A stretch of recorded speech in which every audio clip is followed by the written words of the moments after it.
sehingga bisa beraktivitas kembali. Ila hadratin Nabi Mustafa Muhammadin sallallahu alaihi wasallam wa ala alihi wa ashabihi wa azwajihi wa dzurriyyatihi wa abaihi minal anbiya wal mursalin wa ila al malaikatil muqarrabin wal qarabin alaihi wassalatu wassalamu syai'un la ilaha illallah. Fatihah. أعوذ بالله من الشيطان الرجيم. بسم الله الرحمن الرحيم. الحمد لله رب العالمين الرحمن الرحيم مالك يوم الدين إياك نعبد وإياك نستعين اهدنا الصراط المستقيم صراط الذين أنعمت عليهم غير المغضوب عليهم ولا الضالين. Fatihah yang kedua kita sampaikan kepada saudara kita nanti dan saudara-saudara yang lain mungkin tak bisa disebut namanya yang masih terbaring sakit, mudah-mudahan Allah akan penyakitnya diberikan kesembuhan yang cepat, yang barokah, sehingga tidak ada penyakit sesuatu apapun yang hinggap di tubuhnya, dan mudah-mudahan bisa beraktivitas kembali. Bapak Ibu yang mungkin saudara yang sudah terbaring bisa beraktivitas kembali dan melaksanakan pekerjaan dan amal ibadah yang lainnya. Bi barakatil Fatihah. أعوذ بالله من الشيطان الرجيم. بسم الله الرحمن الرحيم.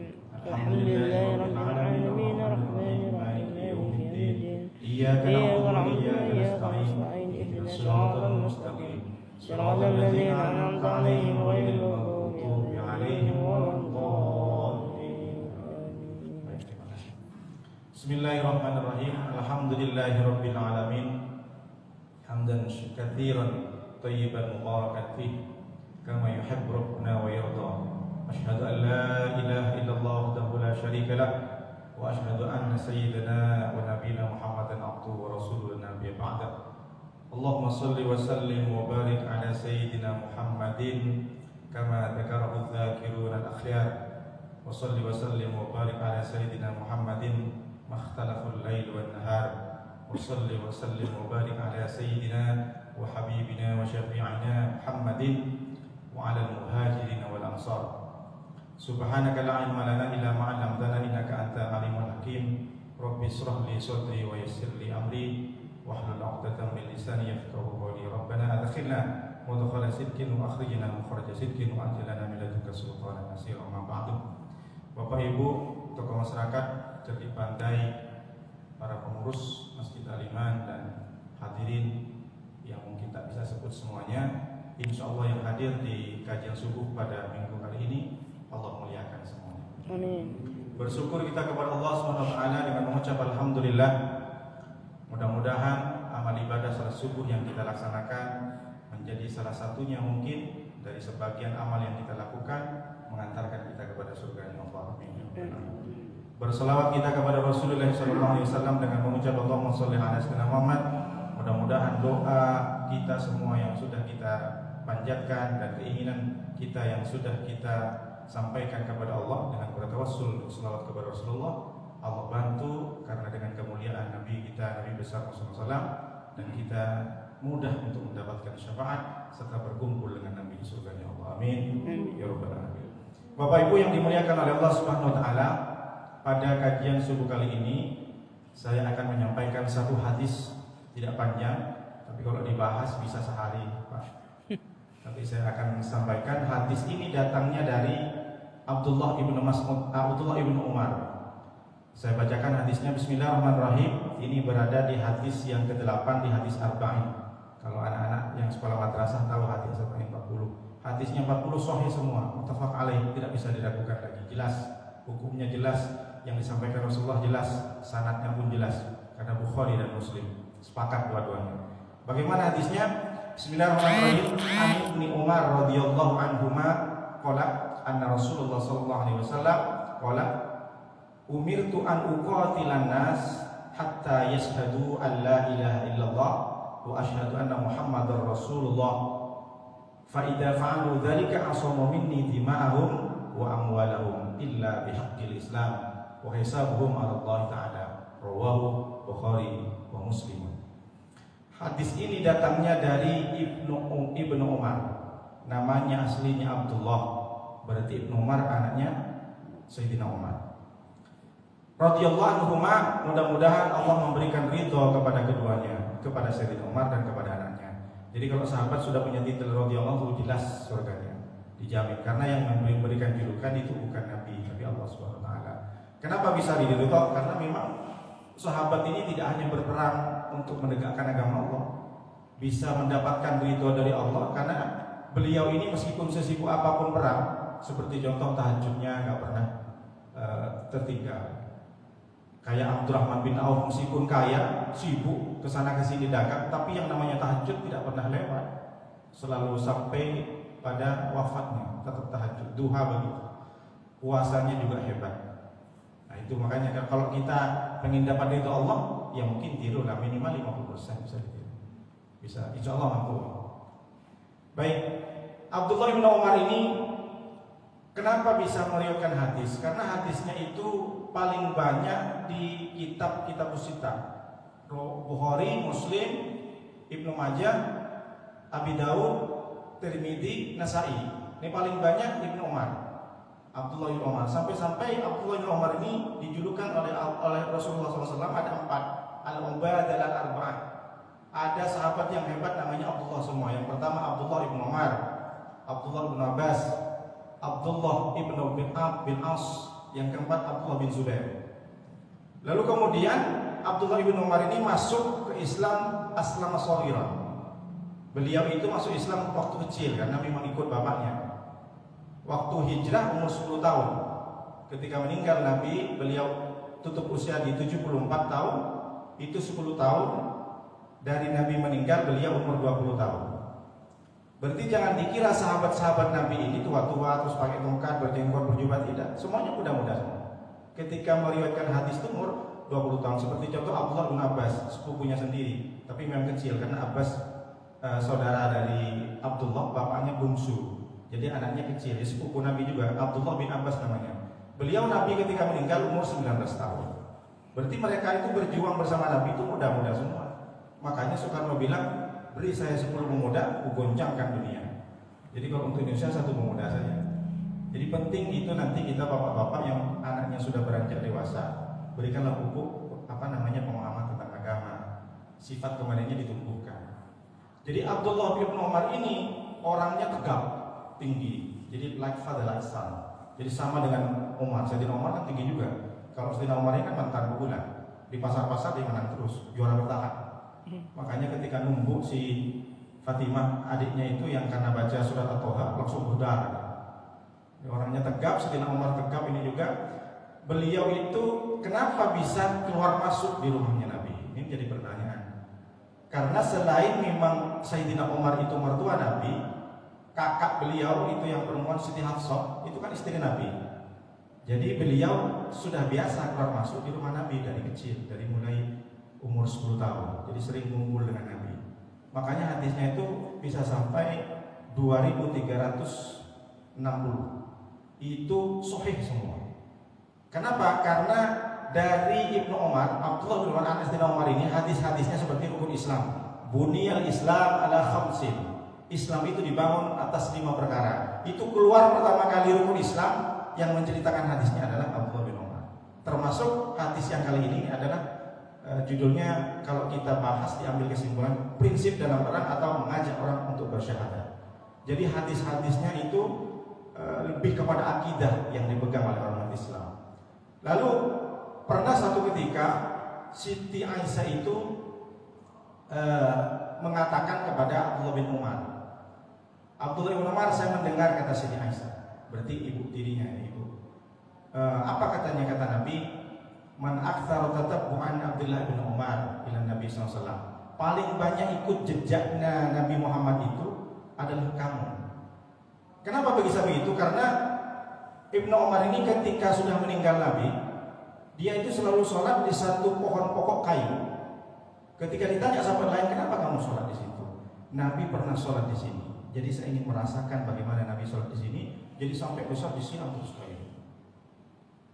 Ketika sudah berdagang, profesinya berdagang ke Madinah, berdagang ke Syria. Syria itu kan Palestina, Yordania, Lebanon.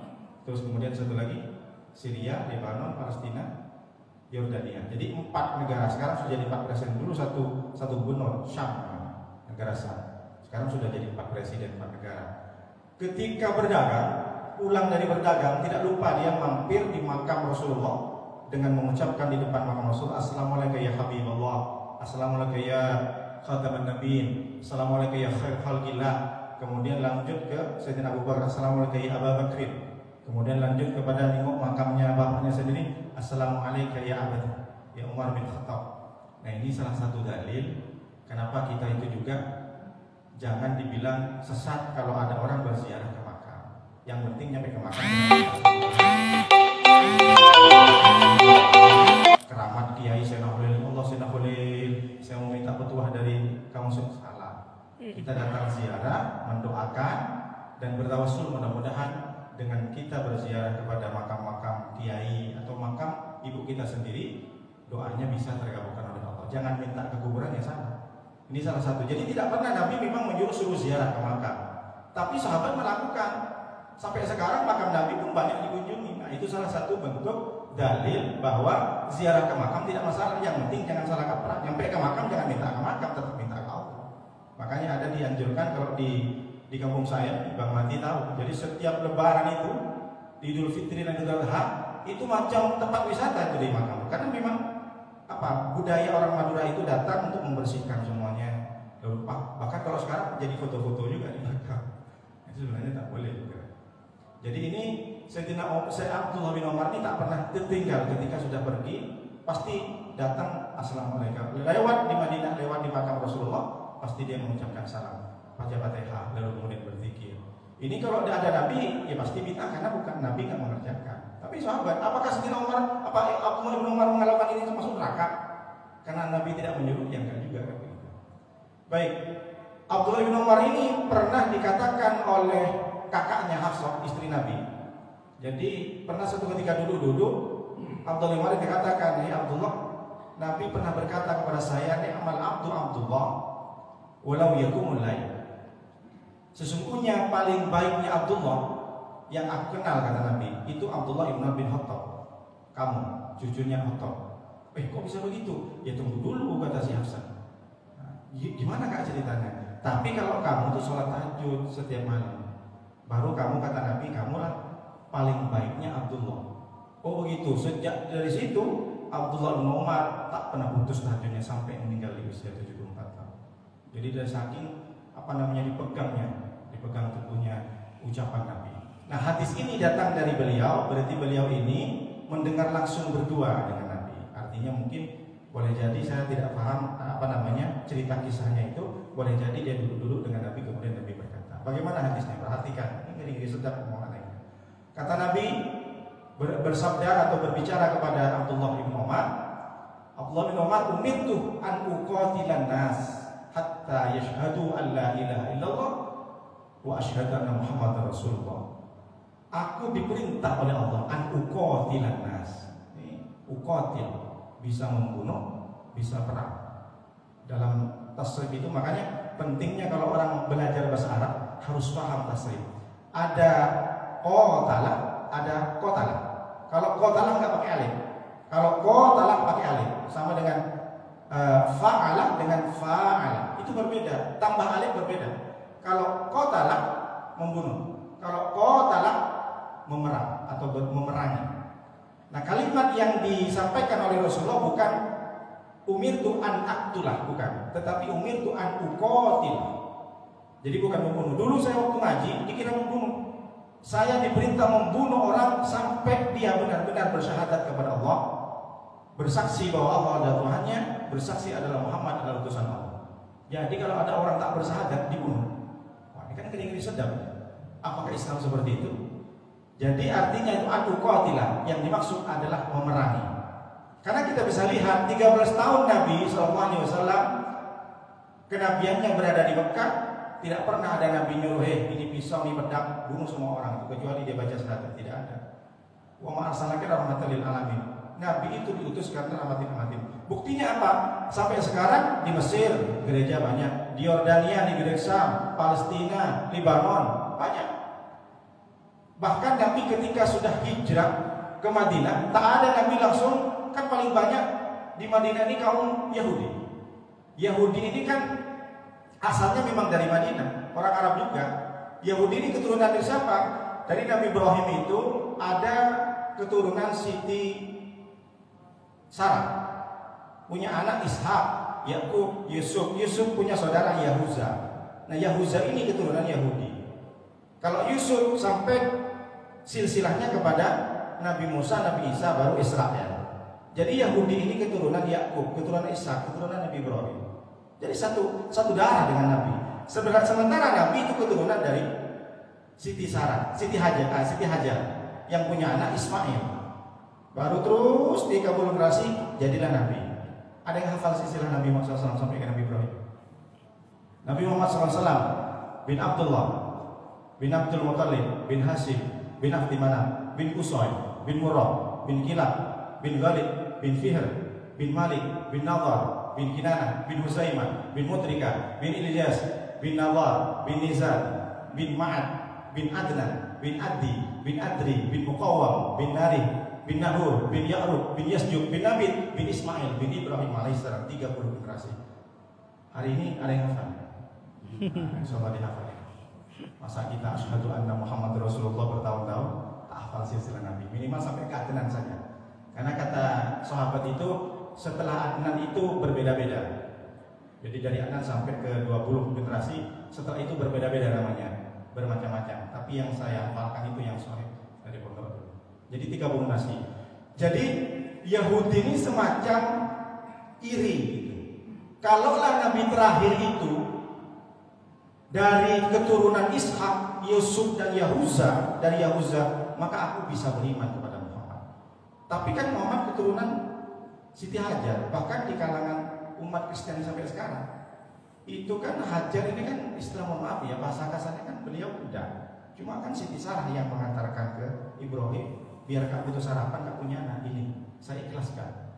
Ini kan kadang yang gak banyak dibahas ketika makna dari Idul Kurban, bahwa keikhlasan Siti Sarah memberikan kesempatan kepada Ibrahim untuk menikah lagi agar punya anak. Setelah punya anak, rupanya Ismail dari Siti Sarah lahir juga. Bayangkan 85 tahun.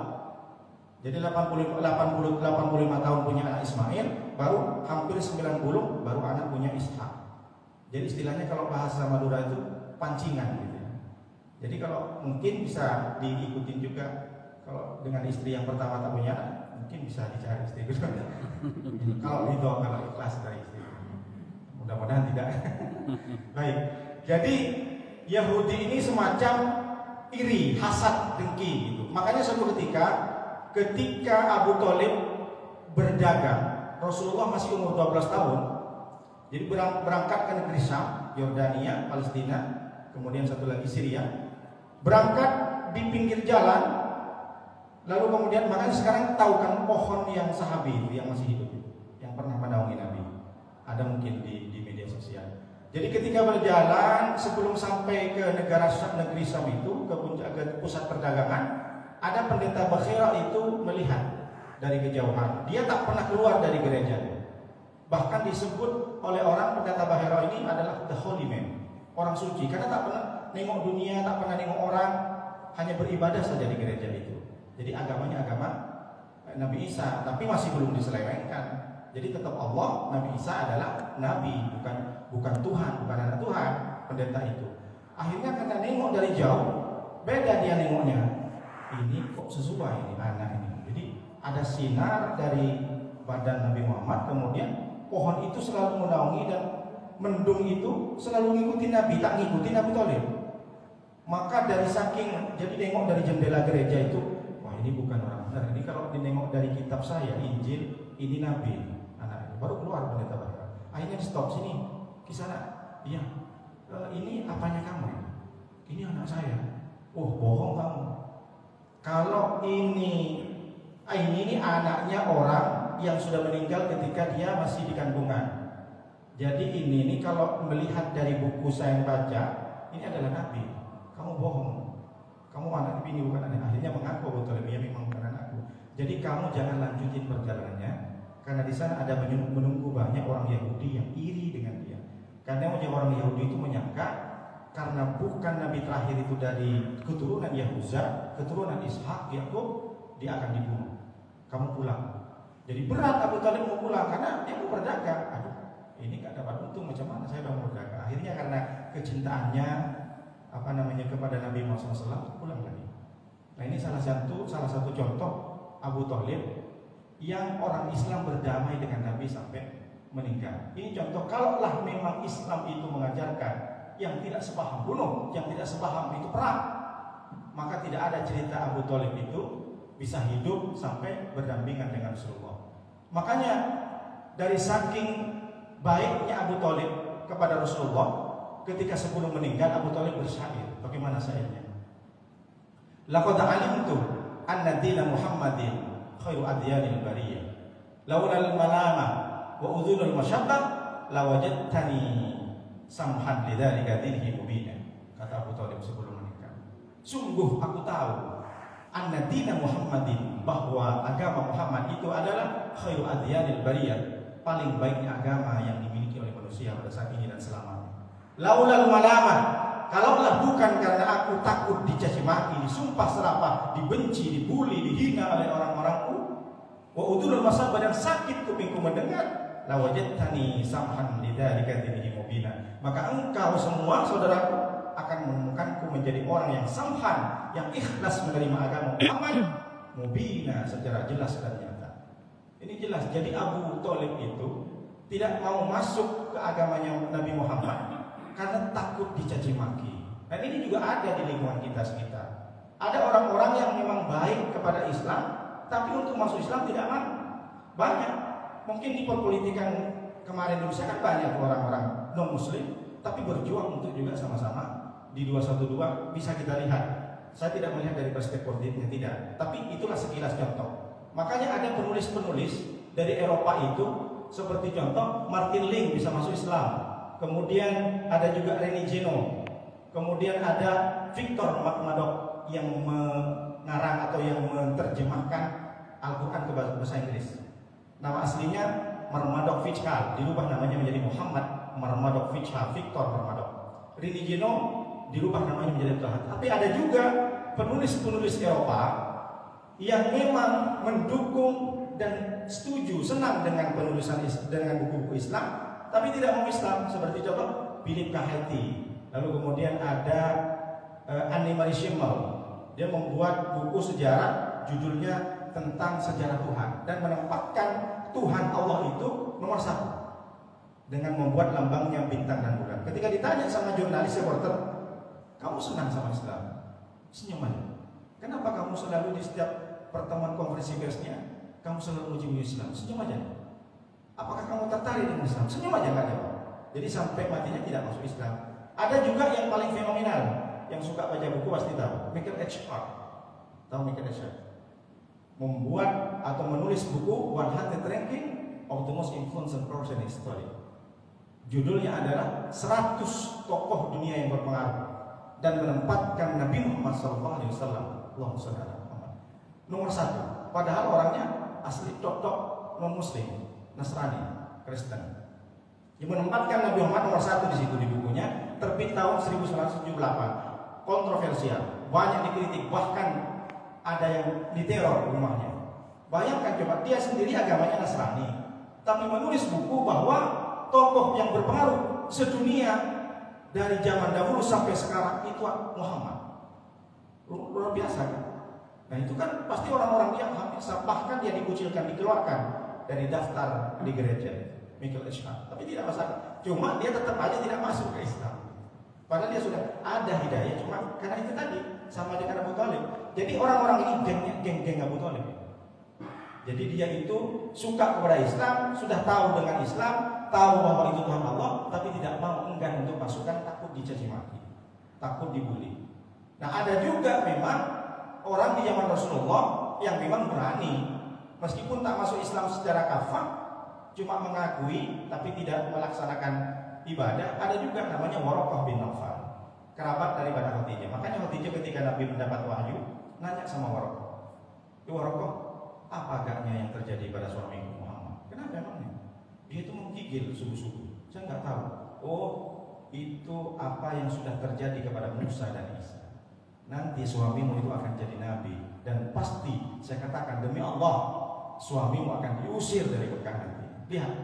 Tapi saya Waraqah bin Nawfal, meskipun saya tidak percaya dengan Islam, belum saya bersyahadat kepada suamimu, belum mengakui kepada suami, aku aku orang yang paling pertama kalau Muhammad nanti diusir.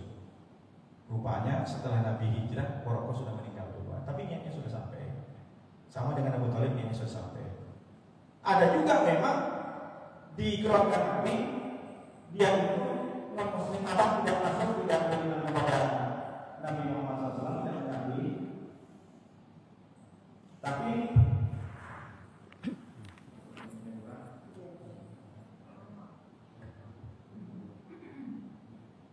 ada juga di keluarga Nabi, pamannya Nabi yang memang tidak hanya dia sendiri yang benci kepada Nabi, anaknya, istrinya, semuanya satu keluarga besar. Ma'alna anhu maluhu wa ma kasab. Siapa itu? Abu Lahab, tabbat yada Abi Lahab. Abu Lahab ikan paman sendiri, paman kandung sendiri, anaknya Abdul Muthalib juga, saudaranya Abdullah. Tapi dia bukan cuma sendiri, semua keluarganya benci kepada bahkan yang mengancam macam-macam. Istrinya terutama yang sampai dari saking saking buruknya disebutkan wara'atuhu hammalatal hatab, dan istrinya si Abu Lahab ini hammalatal hatab, dia suka membawa kayu bakar, tukang provokasi, manas-manasi. Jadi kerjanya tiap hari itu datang ke tetangga, kamu tahu nggak Muhammad tukang sihir, ayo kita bunuh. Kamu tahu nggak, pokoknya kalau ada Muhammad lempar aja apa saja kalian. Jadi kemana-mana keliling. Makanya dia siksanya fi jidil hablum min masad, di neraka dia dikalungin rantai, langsung dibegini. Al-Quran yang sudah mengatakan disiksa Abu Lahab. Ada juga yang memang di lingkungan Nabi dia sudah Islam, sudah ikut Nabi, dan semuanya diberikan ke Nabi. Bahkan mohon maaf, bukan karena apa-apa ya, anaknya pun dikasih Sayyidina Abu Bakar, sahabat Abu Bakar. Jadi semuanya, padahal Abu Bakar ini dari saking lembutnya, dari saking jujurnya kepada Nabi, tidak disebutkan sejarahnya Abu Bakar. Abu Bakar orangnya sadis, ekstrim, lebih ekstrim dari Sayyidina Umar. Tapi ketika dia sudah beriman kepada Nabi, dia lembut. Makanya di hadis apapun tidak diceritakan Abu Bakar itu orangnya sadis. Kalau Umar kan masih. Dari saking sadisnya Umar, setan pun takut sama Sayyidina Umar. Karena memang pegulat beliau. Sayyidina Umar kan pegulat, suka nantang orang, main-main gulat. Kalau sekarang UFC lah gambarannya. Dulu kan ada UFC kan tendangan bebas, sama kayak Habib Nurmagomedov dan McGregor. Jadi seperti itulah Sayyidina Umar dulu. Nah kalau Abu Bakar lebih sadis, dia suka bunuh karena bapaknya juga preman juga. Tapi dari saking karena jujurnya kepada Nabi dan jiwanya itu dimasukkan semua hatinya untuk Islam, maka tertutupi itu masa lalu. Jadi setiap orang itu punya masa lalu. Yang penting masa lalu itu tidak kembali lagi. Apapun masalahnya, yang penting kita sudah kembali hijrah kepada Allah. Jadi Nabi Muhammad tidak dikenal ada istilah Nabi Muhammad itu menyuruh kepada sahabat untuk membunuh siapa yang tak ikut Islam, membunuh, tidak. Makanya turunlah ayat ud'u ila sabili rabbika bil hikmati wal mau'izati wajadilhum billati ahsan. Jadi kata Allah menyampaikan kepada Nabi Muhammad, ajaklah orang kepada jalan Allah bil hikmati, dengan bijak. Jadi kalau pengurus ingin ngajak saudara-saudara yang lain untuk kajian subuh, dengan lemah lembut, dengan yang baik, artinya kasih motivasi. Jangan tiba-tiba kamu kenapa nggak kajian subuh? Seperti itu ajarnya. Wal mau'izatil hasanati, dan dengan peringatan-peringatan yang baik, kasih motivasi, kasih gambaran, oh begini nih, banyak ilmu yang didapatkan. Kalau berjemaah kamu harus tenang, ala bidzikrillah tatma'innul qulub. Banyak zikir, salah satunya ayo berjemaah. Insya Allah akan tenang, semua masalah akan sirna. Diajak. Wajadilhum billati ahsan. Tapi kalau orang itu diajak untuk berjemaah, diajak untuk ngaji, diajak untuk kasih subuh, dia mau berdebat, tak bisa. Ustadz itu tuh madhabnya beda. Gak mau saya. Maka kalau wajadilhum billati ahsan, jadi berdebatlah. Ini Al-Quran menyuruh berdebatlah, tapi dengan cara-cara yang baik. Jadi kita itu kalau melawan orang yang banyak argumen, yang mengerdilkan Islam, ya kita ajar juga debat. Tapi kita juga harus punya ilmunya. Jangan kita juga berdebat nyasar pula kita ilmunya juga, nggak tahu juga kalah sama orang itu. Nah ini jadi makanya Nabi Muhammad SAW inilah salah satu contoh. Jadi jangan diartikan satu hadis ini kepada satu hadis saja, banyak pemahaman. Jadi dulu itu saya nggak, waduh, dari hadis ini umir Tuhan, kata Nabi, saya diperintah Abdullah bin Umar dengan Allah itu untuk membunuh orang sampai dia benar-benar bersyahadat. Jadi ternyata bukan seperti itu. Makanya dalam syarah kitab Arba'in Nawawi ini, Dr. Hamid Kamil Musa mengatakan yang dimaksud dengan umirtu an qatilan nas laqad ansara wa laqad amarallahu ala Muhammadin ayyan surul Islam. Sungguh benar-benar Allah itu memerintah kepada Nabi Muhammad untuk menyebarkan Islam. Jadi yang dimaksud adalah memerangi orang itu menyebarkan agama Islam. Menyebarkan sampai kapan? Ajaklah orang sampai benar-benar orang itu masuk kepada Islam dan bersyahadat. Jadi kalau kita mendapatkan teman atau tetangga atau teman sekantor, dia suka rajin berinfak ke masjid, bahkan membangun masjid. Nah, itu deketin pelan-pelan. Sambil ajak, sambil kasih tahu, kenapa kamu enggak mau masuk aja sekali Islam. Tapi jangan dengan cara jangan mencat. Emang kenapa? Ya kalau memang kamu tidak suka ya, enggak. Cuma sekedar saya menyampaikan, diajaklah pelan-pelan ikut kajian atau diajaklah ada acara apa sedikit demi sedikit. Jadi makanya kalau ada mendapatkan orang yang non muslim tapi dia suka membantu Islam, dekatin dengan baik. Insya Allah mudah-mudahan dapat hidayah. Bukan dengan cara yang tidak baik. Nah, jadi yang dimaksud dengan laqad anqadilan nas ini adalah untuk ke orang Islam. Sampai kapan? Hatta yashhadu alla ilaha illallah, sampai benar-benar orang itu menyebarkan Islam, bersyahadat kepada Allah, bersaksi kepada Allah bahwa tidak ada Tuhan selain Allah. Tanamkan dalam diri orang itu bahwa tentang tauhid, bahwa tidak ada Tuhan selain Allah, tidak ada Tuhan yang bisa menciptakan langit dan bumi. Ini kan penting. Kan dulu saya ditanya, itu bagaimana caranya kita bisa memahami sementara kita itu tidak pernah lihat Allah seperti apa, nggak tahu Allah seperti apa. Caranya bagaimana menghadirkan keyakinan? Jadi saya umpamakan ke gelas ini ada gelas. Saya tanya, kamu gelas yakin nggak ada orang yang buat? Yakin. Yakin kamu dapat dari mana? Karena ada gelas. Tapi tahu nggak orang? Nggak pernah tahu siapa yang buat gelas. Coba saya tanyakan ke Bapak, yakin nggak ada orang yang buat gelas? Yakin. Tapi apakah Bapak Ibu sudah pernah jumpa dengan orangnya? Tidak. Dari mana yakin itu datang? Karena adanya benda ini.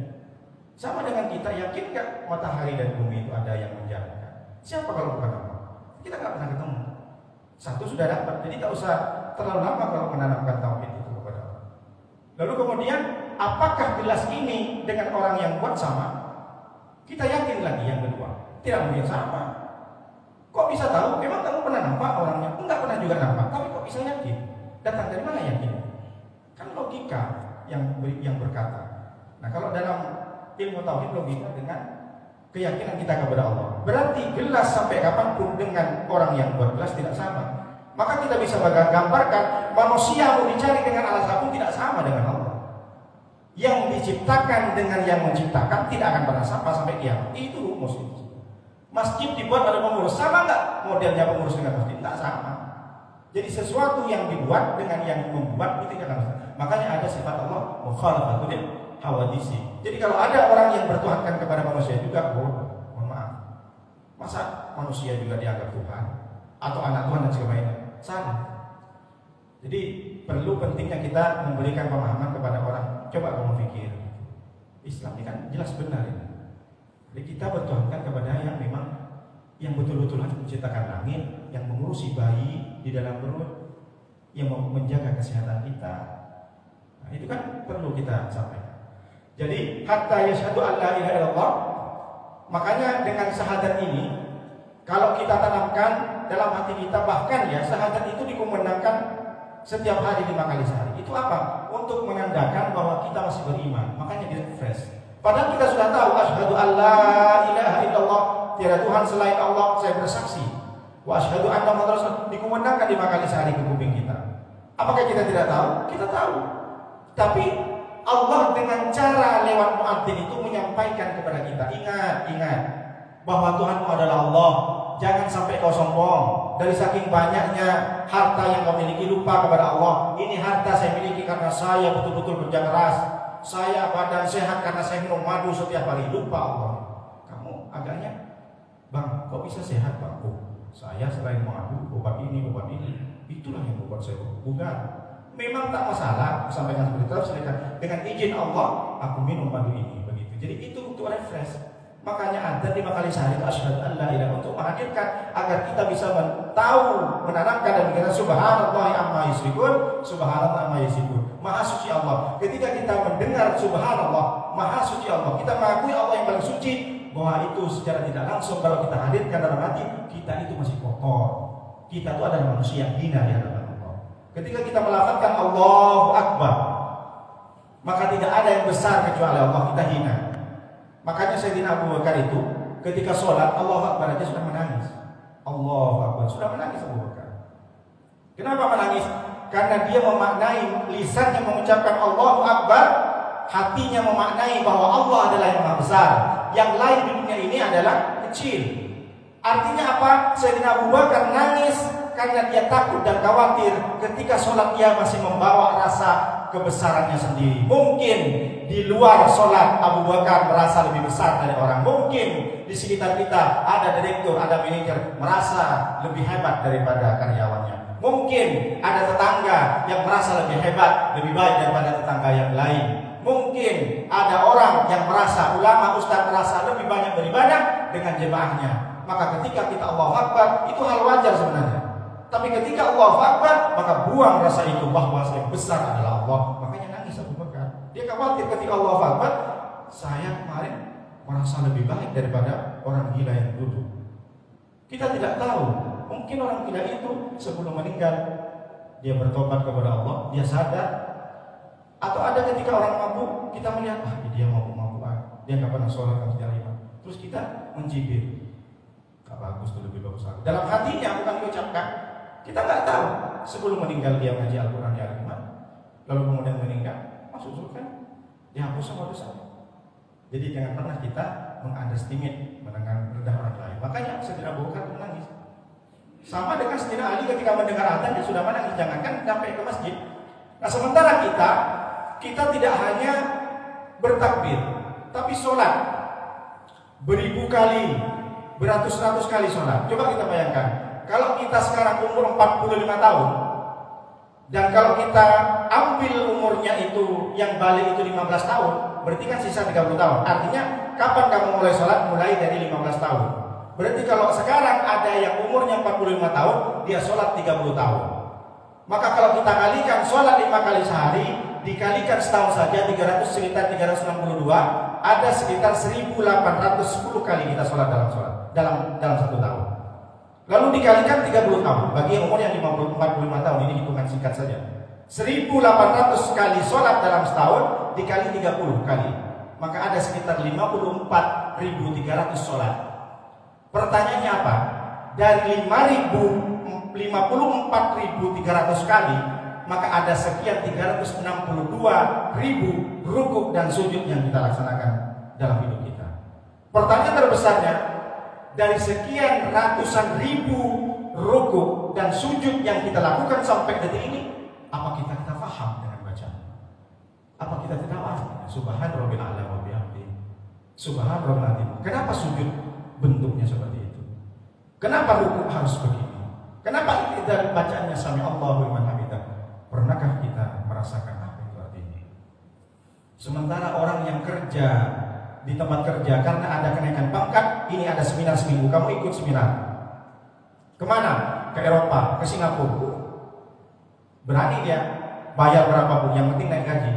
Tapi untuk belajar sholat, padahal buku di STC itu hanya 10.000 beli. Sampai sekarang kita nggak tahu apa artinya wajhurni, Rabbi firli warhamni warfa'ni, wajhurni warzuqni wahdini wa'afini wa'afani. Lalu jangan disalahkan, kenapa orang tidak khusyuk dalam sholat? Bukan karena dia tidak melakukan sholat. Kenapa orang tidak bisa menikmati ibadah sholat subuh, duhur? Bukan karena dia tidak melaksanakan, bukan karena tidak berjemaah di Masjid Al-Iman, tapi karena dia tidak paham dengan apa yang dibacakan menghadap kepada Allah. Coba berpikir sekarang, sudah tahukah kita arti Rabbi firli warhamni warfa'ni wajhurni warzuqni wahdini wa'afini? Sudah tahu kita artinya sami Allahu liman hamidah, Rabbana lakal hamdu mil'us samawati wal ardi? Maka kalau bukan subuh kali ini tidak menjadikan Bapak Ibu belajar tentang arti sholat, butuh berapa lagi? Kita mungkin langsung sudah dipanggil oleh Allah SWT. Jadi jangan salahkan, kenapa saya nggak khusyuk Ustaz? Loh, kamu paham nggak apa yang ngomongkan kamu dengan Allah? Beratus-ratus kali, ribu kali kita melakukan ibadah sholat, tapi kita, makanya jangan-jangan seperti Al-Quran, watlu ma uhiya ilaika minal kitabi wa aqimis sholat. Kata Allah, Muhammad sampaikan kepada umatmu, jika ingin sholat itu dinikmati, jika ingin sholat itu bisa khusyuk kalian, utlu ma uhiya ilaika minal kitab. Bacalah Al-Quran itu, pahami bacaannya, Resapi artinya, maka setelah itu aqimis sholat. Jadi saya berharap sekarang belajarlah bacaan sholat artinya apa. Yang baca kabira walhamdulillah katsira silakan. Baca ya Allah mabak ini silakan. Dari mulai takbir kita pahami betul-betul. Jadi nanti ambil waktu satu sholat sunat minimal, atau karena nggak banyak orang pahami Allahu Akbar, Allah yang maha besar. Kabira walhamdulillah artinya apa? Alhamdulillah. Pernahkah ada nggak yang sudah hafal arti alhamdulillah? Kalau yang sudah hafal bagus, terapkan. Makanya kita kan tambah khusyuk kan. Jadi dari makna Allahu Akbar saja Abu Bakar sudah menangis. Allah yang paling besar, yang lain hina semua, yang lain kecil. Subhanallah, ada orang menyampaikan subhanallah, maha suci Allah. Secara tidak langsung kalau kita resapi, kita itu kotor, kita itu hina, kita banyak dosa. Maka yang suci cuma Allah. Nah, itu kita hadirkan. Oleh karena itu penting kita selalu merefresh asyhadu alla ilaha illallah.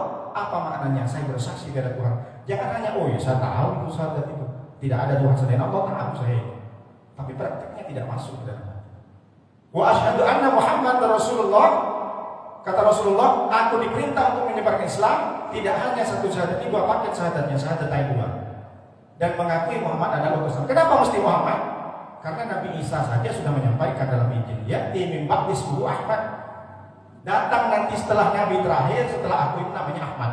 Ahmad itu Muhammad kan namanya banyak, Hami, Hashir, Akib, Khotim, kemudian Toha, Yasin, dan Abal Qasim. Karena anak pertama Qasim.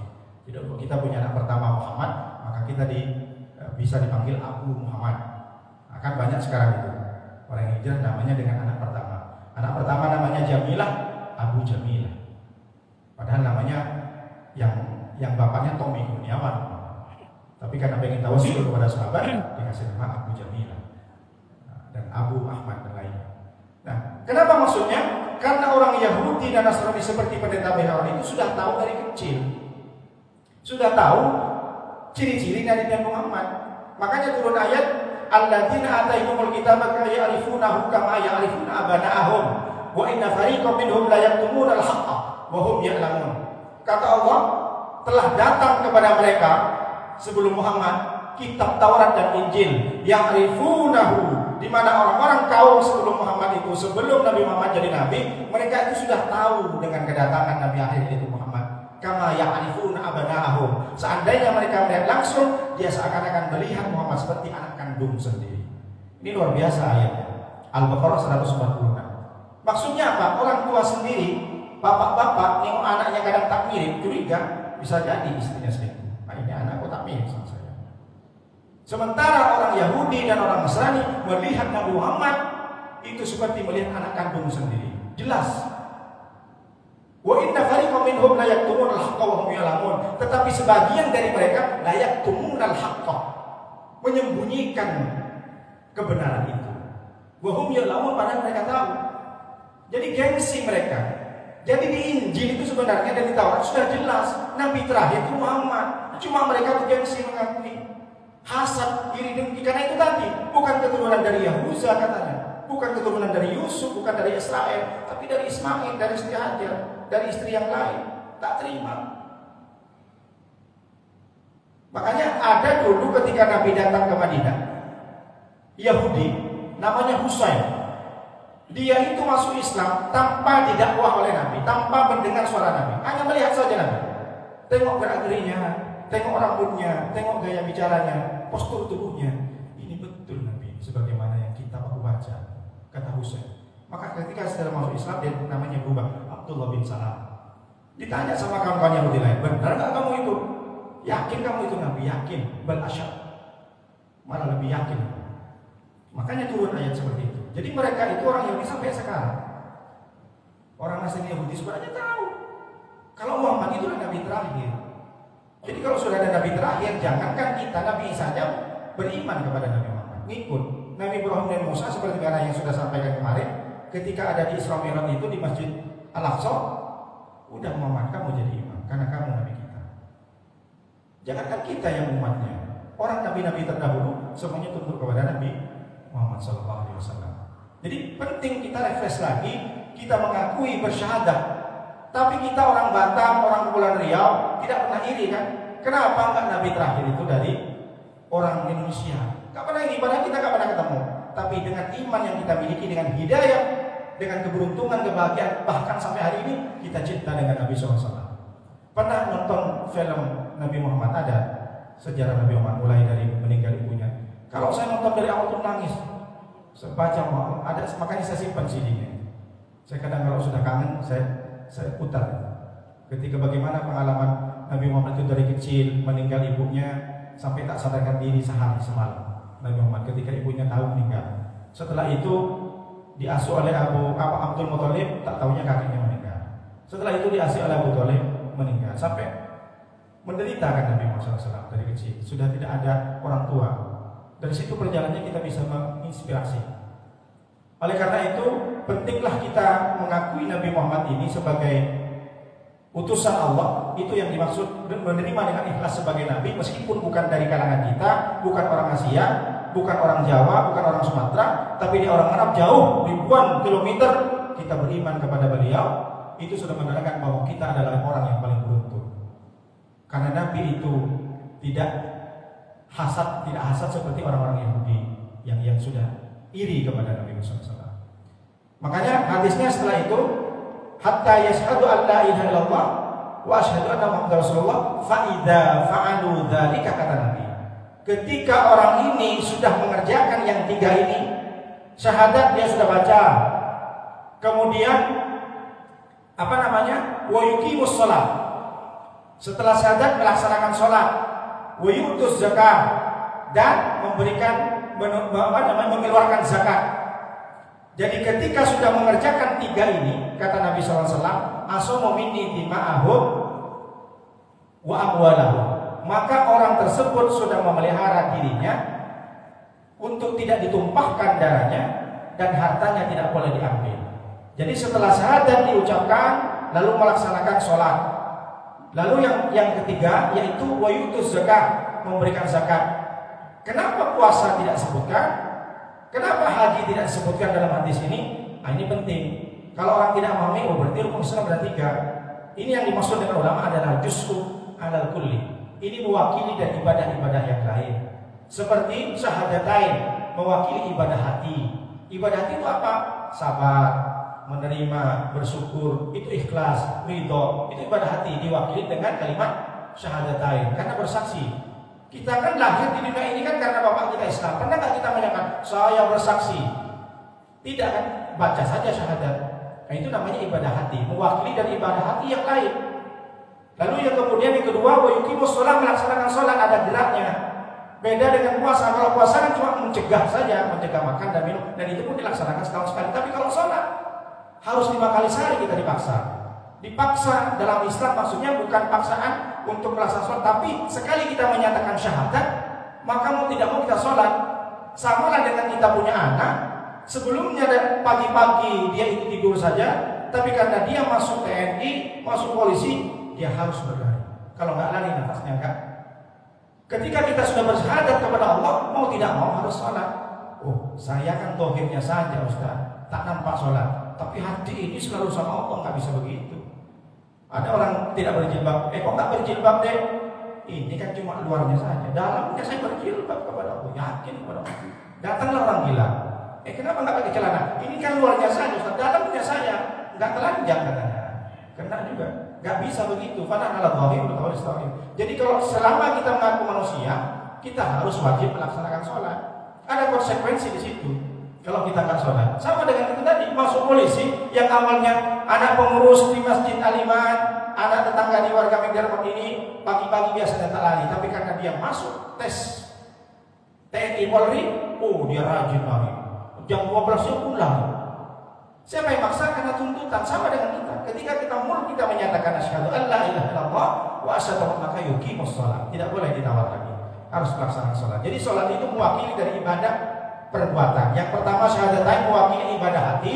Kalau sholat mewakili dari ibadah perbuatan. Apa yang perbuatan? Banyak. Tawaf, sa'i, haji. Makanya tak disebutkan. Itu yang dimaksud. Jadi kemudian yang ketiga, wa itu zakat, mengeluarkan zakat. Zakat itu jelas, zakat mal, zakat fitrah wajib.